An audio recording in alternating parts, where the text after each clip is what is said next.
This is Kashmir, one of the most spectacular places in the world. The region is at the heart of more than half a century of dispute between India and Pakistan. The issue dates back to 1947 when Britain pulled out its forces from Indian subcontinent. Because of its location between the two countries, Kashmir could choose to join either India or Pakistan. Ruler of Kashmir Maharaja Hari Singh chose to remain neutral, but his hopes of remaining independent were dashed in October 1947 when the first war broke out between India and Pakistan over the region. The United Nations recommended holding a referendum to settle the question of whether the state would join India or Pakistan, but that never happened.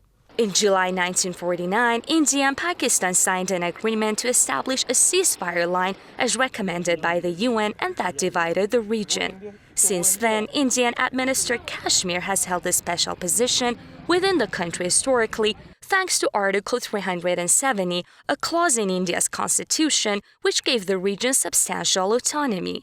People in the region could make their own rules. They could also bar Indians from outside the state from purchasing property or settling there.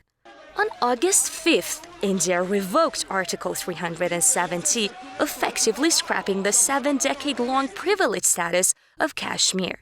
Pakistan roundly condemned the development and downgraded its ties with India. Today, after a meeting of the National Security Committee, we decided to downgrade our diplomatic relations with India with immediate effect. We have also decided to suspend bilateral trade with India. Pakistan's Prime Minister Imran Khan has accused India of seeking to change the state's demographic makeup, since over 60% of people in Indian-controlled Kashmir are Muslims. They have made this decision to change the demography. They have said that when Kashmir's special status is changed, the demography will also change. Changing the demography is a violation of the Geneva Convention. It is believed to be a war crime. They have violated all international laws.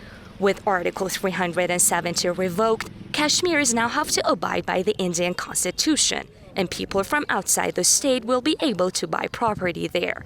India says this will bring development to the region. New Delhi has urged Pakistan not to interfere in its affairs. It is time for Pakistan, frankly, to accept the reality and stop interfering in internal affairs of other countries. The UN has urged India and Pakistan to engage in dialogue to find a long-term peaceful solution.